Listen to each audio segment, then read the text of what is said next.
Today we made an offer that the Ukrainians have accepted, which is to enter into a ceasefire and into immediate negotiations to end this conflict in a way that's enduring and sustainable and accounts for their interests, their security, their ability to prosper as a nation. I want to personally thank, we both want to thank the Kingdom of Saudi Arabia, His Majesty, for hosting us, for making this possible. They've been instrumental in this process, and we're very grateful to them for hosting us here today. And hopefully we'll take this offer now to the Russians. And we hope that they'll say yes, to peace. The ball is now in their court. And but again, the president's objective here is, number one, above everything else, he wants the war to end. And I think today Ukraine has taken a concrete step in that regard. We hope the Russians will reciprocate. This is my video update on this Wednesday afternoon, March the 12th, coming to you from Athens, Greece.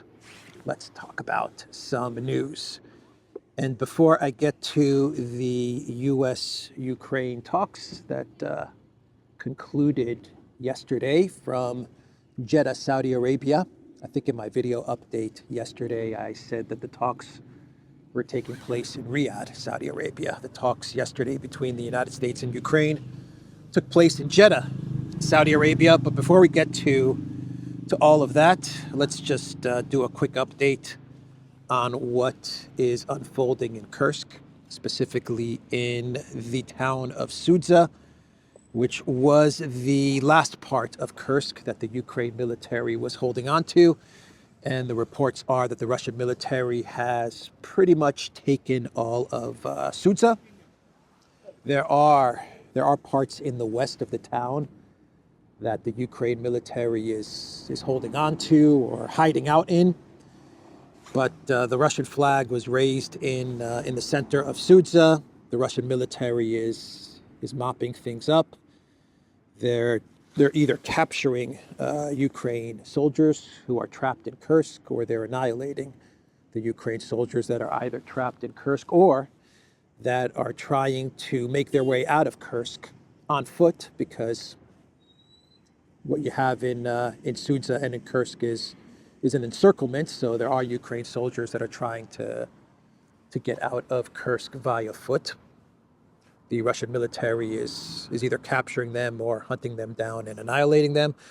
Thousands and thousands of Ukrainian soldiers are trapped in Kursk, and this is a catastrophe for the Zelensky regime, a catastrophe for NATO, for the United States, a massive defeat for the collective West, a huge victory for the Russian military, and the Kursk saga is coming to a conclusive, definitive end with an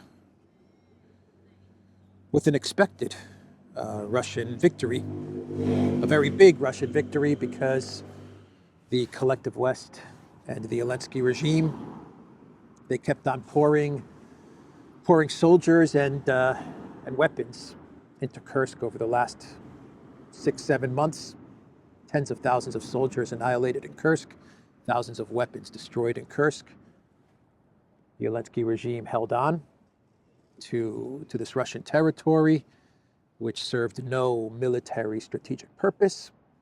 The last excuse that Zelensky gave for holding on to Kursk was that he was going to use Kursk as some sort of a bargaining chip in future negotiations with Russia. Forget about that. This bargaining chip has gone bye-bye. And there you have it. That's the update from Kursk. As Alexander always likes to say, it's important to talk about what's going on the front lines, the military developments, because it is the military developments that dictate everything else that is going on in this war between Russia and the collective West, Russia and Proxy Ukraine. And boy, do we have developments that unfolded yesterday in Jeddah, Saudi Arabia. The talks between the United States and Ukraine, Rubio and Waltz and Witkoff on the U.S. side, Yermak, the chief of staff for the Green Goblin, the defense minister of Ukraine, Umerov, and the foreign minister of Ukraine, who no one knows his name and no one cares about him. But that was who was representing Ukraine. Zelensky was not at these meetings. And after 8 hours of talks, we got some statements from both sides, but mainly from Rubio and Waltz. And what they announced is that Ukraine has agreed to a 30-day ceasefire. That was the big announcement. A 30-day ceasefire. The president has made it clear that all fighting needs to stop, and the Ukrainians have agreed to that proposal. They're ready for peace, and now we'll take that to the Russians. That is what Mike Waltz, the national security advisor, said. Rubio said that the Secretary of State for the United States said that the ball is now in Russia's court. Ukraine has agreed to the ceasefire, and now they're going to take this ceasefire to Russia, and the ball is in their court. And I'm going to talk about that phrase, the ball is in their court. In my clown world, Trump was purchasing a Tesla outside of the White House with Elon Musk.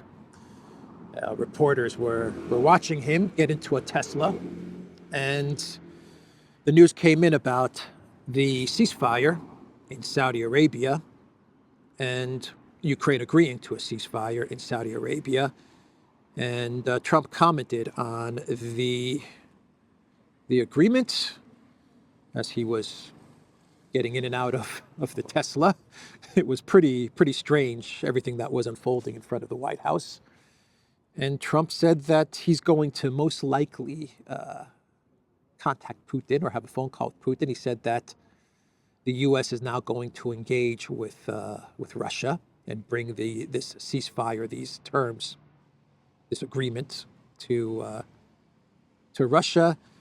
And he said it takes two to tango. He said, we'll see what's going to happen.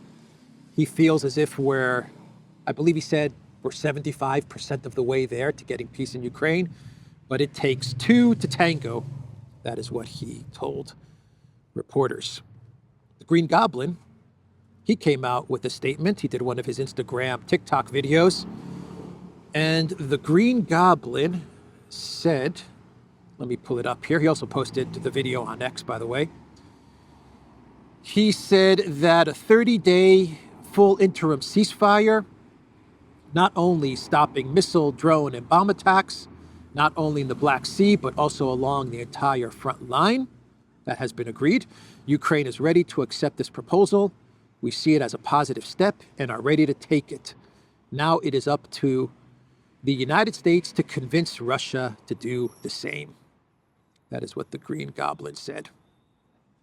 So he explained the plan, the ceasefire plan that was agreed to in Jeddah.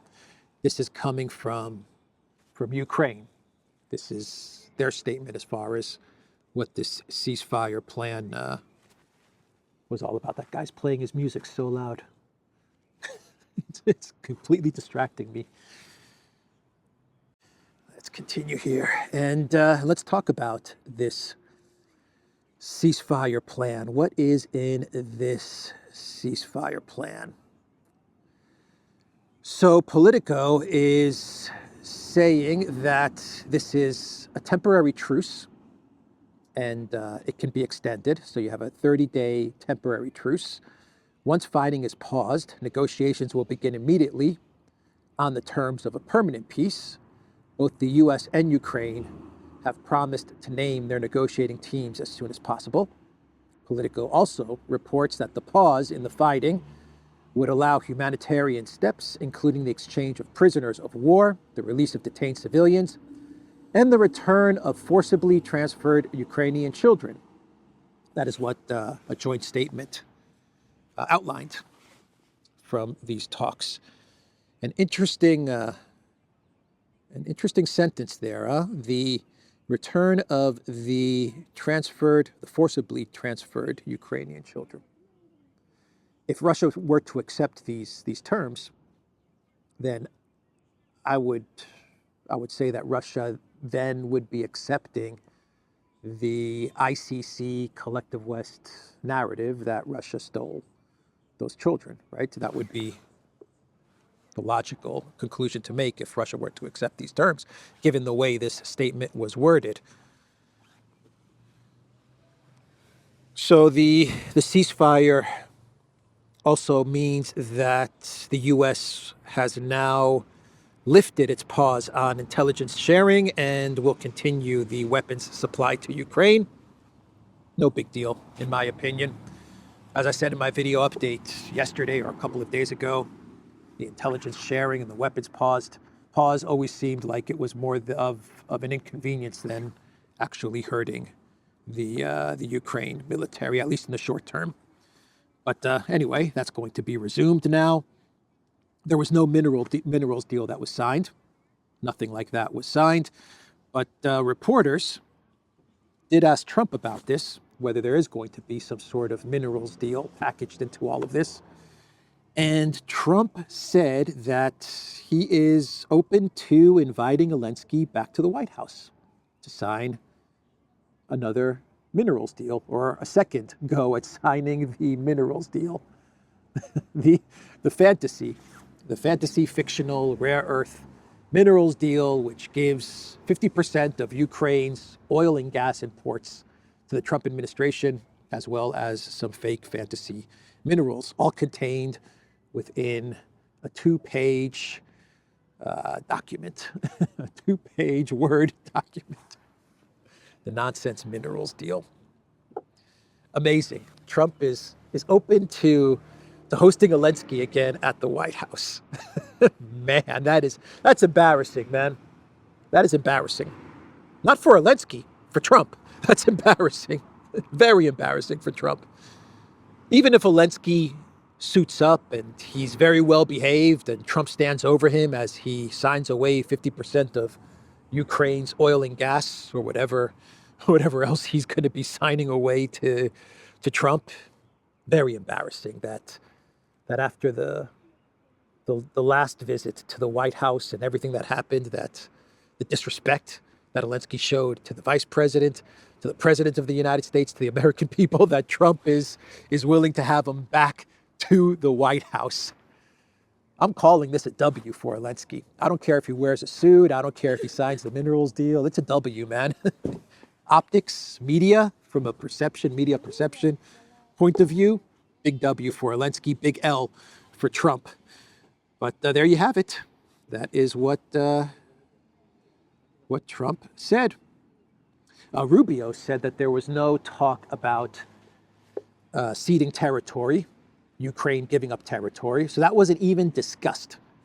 In my video update yesterday, I mentioned how Rubio was speaking to a New York Times reporter as he was flying over to Saudi Arabia, and he said that Ukraine would have to make very difficult concessions and they would have to cede territory. That was actually the title of the New York Times article. Ukraine will have to cede territory. Well, in these talks, they didn't even bring it up.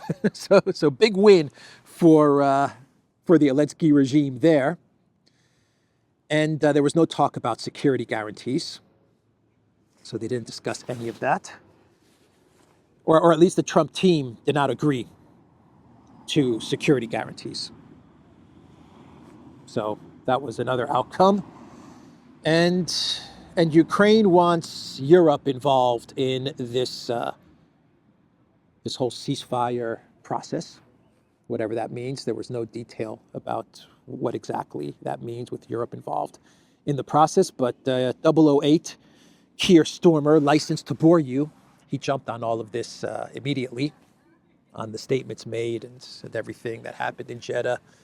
He jumped on it, and he is calling an emergency meeting of European leaders this Saturday so that they can prepare for European troops, UK, French troops, to enter Ukraine if Russia agrees to the terms that the United States is going to bring them. So that's the agreement pretty much, or at least that's what we know of the agreement. There doesn't appear to be a document I mean, maybe there is a 1 or 2 page bullet point document somewhere, or minutes of the meeting. I'm sure there's something that's floating around, but I don't think we have an actual legal agreement, coherent legal agreement that's in place, that was signed by anybody. So I think what we have is some sort of a framework, which was the result of the United States having a talk with its proxy. This wasn't some great Trump art of the deal negotiation. Everyone is trying to present there, at least, the Trump team. I was listening to an interview from his White House press secretary, Levitt, and she was on Fox News. I believe it was Fox News. And she said that this was a great masterstroke of the art of the deal, Trump negotiations and whatever. And I was just shaking my head, man. I'm like, what negotiation? What are you talking about? There's no negotiation. You have, at minimum, and I'm being diplomatic here, I'm giving the benefit of the doubt to the United States here. And I'm saying, at a minimum, you have a U.S. proxy war with Russia. It's more than a proxy war, that's for sure. But let's just say you have a proxy war, which Rubio has admitted to, which Kellogg has admitted to. They're on record saying this is a proxy war. So the U.S. is in a proxy war using Ukraine against Russia. That's what you have going on. And what you had in Jeddah was you had the main party to this war, which is the United States, in talks, speaking to its proxy, which is Ukraine, and both of them coming to some sort of an understanding as to what terms they want to deliver to Putin and to Russia. That's what happened yesterday. There was no negotiation or anything like that. Oh boy. So yeah, that's Jeddah, everybody. Will Putin accept? That's the $1 million question. From what I understand, Friday is the big day. That is when Putin might actually speak with Trump. That is the day when the U.S. will speak with Russia. I believe Witkoff is on his way to Moscow. Maybe tomorrow he'll be in Moscow, and he'll probably brief the Russians as to what they came up with. Peskov put out a statement. And Peskov, you read Peskov's statement, and he said we're going to wait to hear from the United States. That's what Peskov said. We're not going to give any answer to everything that happened yesterday or the statements made. We're following everything very closely, but we're going to wait to hear from the United States. So Peskov is most likely talking about Witkoff in Moscow or meetings that are going to take place on Friday. And reading Peskov's comment, it makes me believe that Putin and Russia could agree to some of this, that they're open to negotiate this. That's my sense of things. I would say that, given all the public statements that Russian officials have made over the last 8-9 months, specifically Putin's statement in June of 2024 at the foreign ministry, and everything that the Russians have said after that, whether it's Putin or Medvedev or Lavrov or Peskov, I would be very secure in predicting that Russia's going to reject this ceasefire plan. But listening to Peskov's comments that he made about the talks that took place,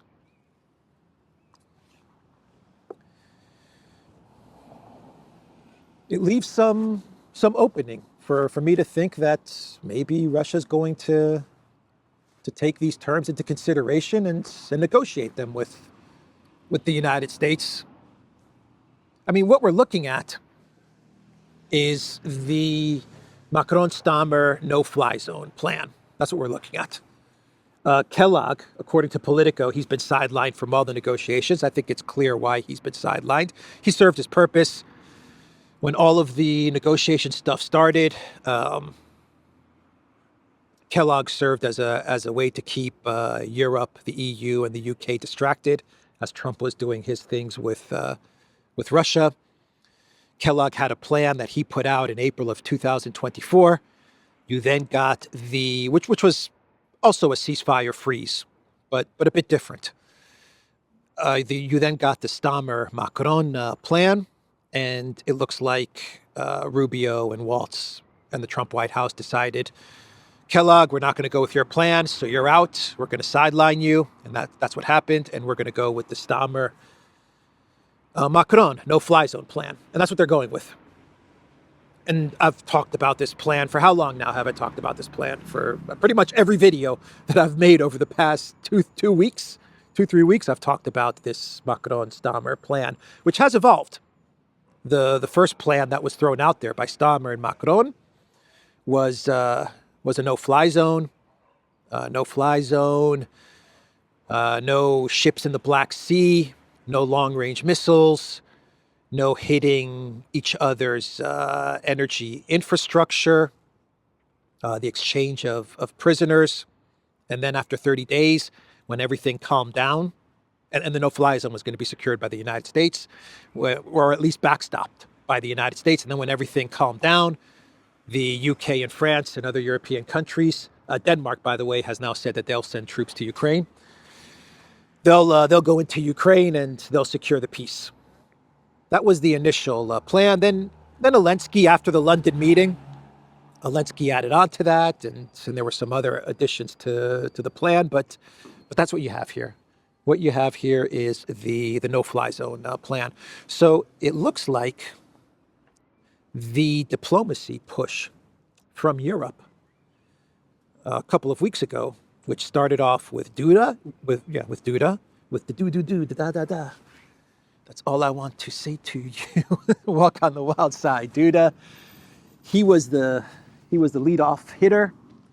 Then it was followed up by Macron. He was in the two-hole. Then up to bat was Stammer. Then he met with Trump. And then in the cleanup position was the Green Goblin. The Green Goblin was batting cleanup. Any baseball fans out there, you understand how I'm framing this. But it looks like it paid off. Even though it looked bad for Macron when he was in the White House, it looked like Trump did not agree with Macron's no-fly zone plan. Duda was made to wait for, what was it, like an hour and a half, and then he met with Trump for 10 minutes. Macron, it looked like Trump turned down Macron. It looked like Trump turned down, and he humiliated Stammer as well. It didn't look good for Stammer, and then, of course, we had the train wreck of Zelensky, but it looks like at the end of the day, it paid off, and they got the no-fly zone plan accepted by the Trump White House. So we'll wait. We'll wait and see what Putin does. He could accept this offer, negotiate it. He could accept it as it is, which would probably mean the end of his presidency. I don't know. I would guess that he would be in big trouble if he accepted this as it is. He could accept it as some sort of a baseline, some sort of a foundation, and then negotiate it. So he can negotiate based on this plan, or he can throw out Istanbul Plus and try to convince Trump, which is very possible. Trump may call Putin and he may convince Trump, forget about the no-fly zone plan. Let's negotiate based on Istanbul Plus, and maybe Trump agrees to that. We don't know. That could very well happen as well, and the pendulum may swing the other way, and then you'll have Zelensky all upset, and he'll say, "No, we can never agree to this." So who knows? That's another option that could occur, or Putin may reject this outright. He may say, "Forget about it," and if he rejects it, then Trump is going to scream. He's going to put on Truth Social and scream sanctions, and I'm going to crash oil, and we're going to send all the weapons that the United States has in its stockpile, and then 100 times more, and we're going to defeat Russia and stuff like that, and whatever. The U.S. can't do anything. Militarily, this conflict is completely lost. Even U.S. boots on the ground is not going to rescue this conflict, which is now officially Trump's war. Trump has taken full ownership of this. This is Trump's war. And if the U.S.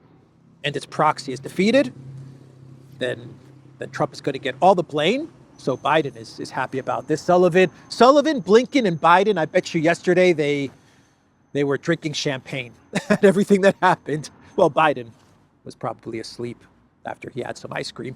But Blinken and Sullivan, I bet you were celebrating. I bet you Newland was celebrating. This is Trump's war. Of course, to be fair to Trump, if Putin accepts these terms, then Trump is the winner. He's the man that has pulled off the impossible, a magician, a true magician. The U.S. was in a proxy war with Russia. Trump positioned the United States as the peace negotiator.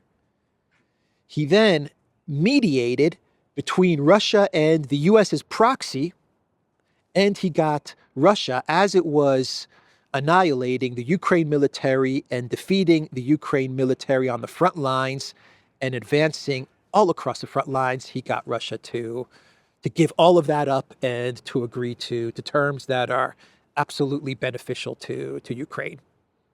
A 30-day ceasefire, which will give Ukraine everything it needs to rearm and regroup.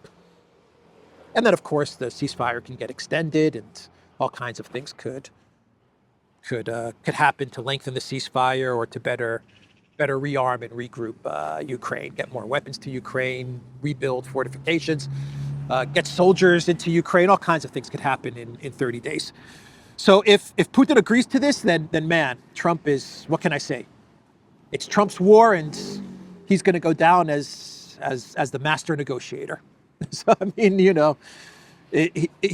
Trump is either going down in flames, or he's going to get out of this or he's going to come out of this as the master negotiator.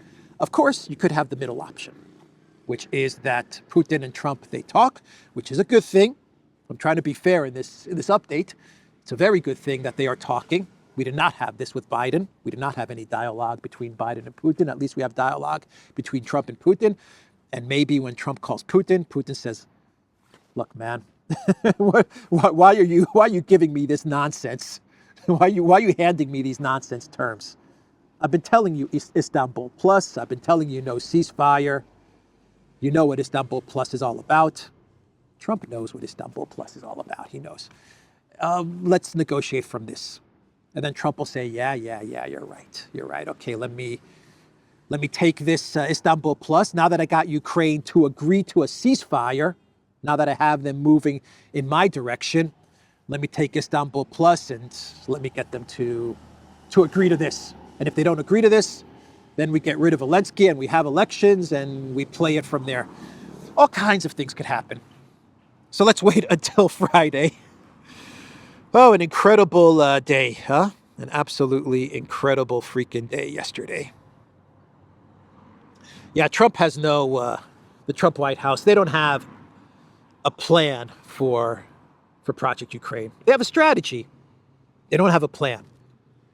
They don't have an outlined storyboard, bullet point plan in place for Project Ukraine. They have a strategy. Their strategy is, let's just get out of this conflict, or let's present the appearance that we're out of this conflict. If we can come out of this as the peacemaker, even better. If we give weapons to Ukraine, but it's on the down low and no one notices it, or we do it through the Europeans, that's fine. But the appearance that we're out of this conflict is what we need, and that's the goal, and that's what they're trying to do. And we'll see if Russia lets them off the hook, or if Putin decides to deliver a defeat to the collective West. Does Putin have it in him to defeat the collective West? I think that's the uneasiness that so many people have because of the history of what's been going on with Project Ukraine. Minsk 1, duped. Minsk 2, duped. The first Istanbul agreement, duped. How many times is the collective West going to pull a fast one on Putin? That's the uneasiness that everyone has. We'll find out. We'll find out. Maybe Russia will issue a statement this afternoon. Maybe by the time this video goes up, we'll have a statement from Russia.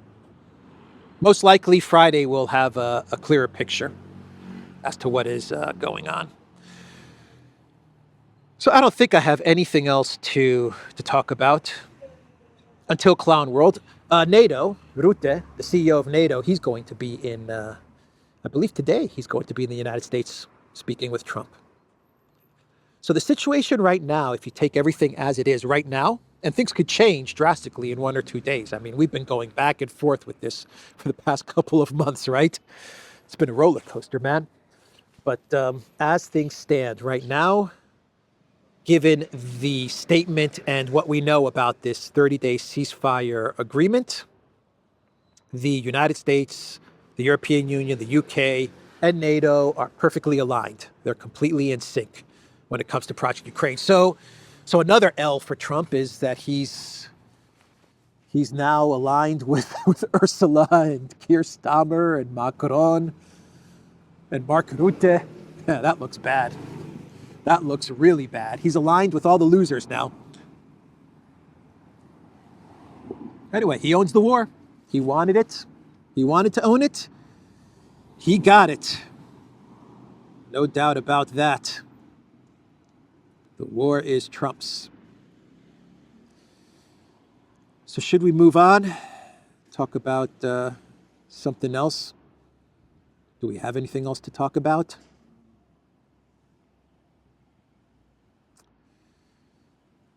Georgescu. That's a topic we can discuss. Georgescu. He has been denied. The appeal has been rejected in Romania. So that's it. I think that's it.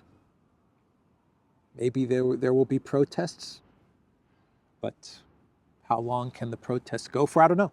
Maybe the protests can last until May. Maybe protests can make a difference. I don't think so.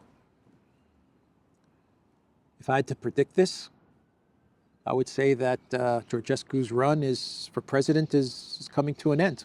But we'll see. We'll leave it up to the Romanian people. We'll see what the Romanian people decide. If they have any power to decide this. The only thing I can think of are protests. That's the only mechanism that's left now, and I don't know how long you can keep protests going for, if protests would make any kind of difference. The EU is determined to not let Georgescu become president. They're absolutely determined. He will not be allowed to be president of Romania. You cannot jeopardize the NATO base. You cannot have Romania be on the side of Orban and Fico. Romania has to be in the escalate against Russia, go to war against Russia camp. Because who knows, maybe in 3 years, if Putin agrees to the 30-day ceasefire terms, then maybe in 2-3 years, you'll get another smash, possible, between NATO, the collective West, and Russia. Very possible. If Russia does not resolve the conflict in Ukraine, getting to the root causes, as Putin always says, we want to address the root causes. If they don't address the root causes, then without a doubt, in 3-4 years, you're going to have another smash between the collective West, the United States, and Russia. No doubt about it. And Romania is going to play a key role, given its geography. So Georgescu, he has been officially barred from running for president. The drone strikes yesterday into Russia, they also targeted the Druzhba oil pipeline. Now, the oil pipeline, and Hungary is very upset about this. Siarto said this is an attack on Hungary's national security, but he can't do anything about it. He could just say this is an attack on our national security, but there's nothing he can do. The EU doesn't care, Ukraine doesn't care, the United States doesn't care. That'll be all that Hungary can do on this matter. But the Druzhba Druzhba pipeline goes through Russia, and then it goes off into three different directions. The one direction, which I don't think is operating anymore, goes up through Lithuania and Latvia, the Baltics. The other direction crosses through, well, the two directions, they cross through Belarus. The one goes to the Baltics. The other one crosses through Belarus and goes into Poland. I don't think that's running anymore either. And the one that feeds into Slovakia and then goes to Hungary, that one actually goes through Ukraine. But the Zelensky regime, they tried to destroy the oil pipeline, and they actually admit that they tried to destroy the oil pipeline. They say it. We tried to destroy the Russian oil pipeline that delivers oil to European countries. So that happened yesterday as well. And what's going on with Trump and Massie? Why is Trump picking a fight with Thomas Massie, who is a very popular U.S. lawmaker? Thomas Massie has a huge amount of support from the America First crowd. We're talking a massive amount of support from America First. And here we have Trump posting on Truth Social how he is going to primary Thomas Massie because he's a grandstander, and he's comparing him to Liz Cheney because he's not voting in a certain way that Trump wants him to vote. I don't understand what is going on here. But Trump is going to take a big L on this one because Thomas Massie has a huge amount of support from America First. He is the only lawmaker, I believe I'm saying this correctly, I believe this is factual. He is the only lawmaker in the United States that is not receiving money from the AIPAC lobby. The only one. And now Trump is going after him. I don't understand it. I don't know what Trump is trying to do, why he's upset with Massie. But this is not a good look for Trump. He's going to take a big L on this one, a massive big L on this one. So let's do a clown world, and we'll wrap this video up. By the way, the Prime Minister, I believe, of Portugal, he's gone. I think he has resigned or stepped down. Something happened. And he's been Zelensky cursed. He shook hands with the Green Goblin. He supported the Green Goblin. He has now been Zelensky cursed. Zelensky cursed. You cannot defeat the Zelensky curse. The big question is, will it bring down Trump, the Zelensky curse? Or will Trump defeat the Zelensky curse? I don't know. Will the Zelensky curse bring down Zelensky? We'll see. So let's do a clown world. And Rubio, in his statement, he said that the ball is now in Russia's court. He actually posted on X, "Today was a good day for peace, thanks to POTUS's leadership and under the gracious hospitality of Crown Prince Mohammed bin Salman. We are one step closer to restoring durable peace for Ukraine. The ball is now in Russia's court." That's what he said. The ball is now in Russia's court.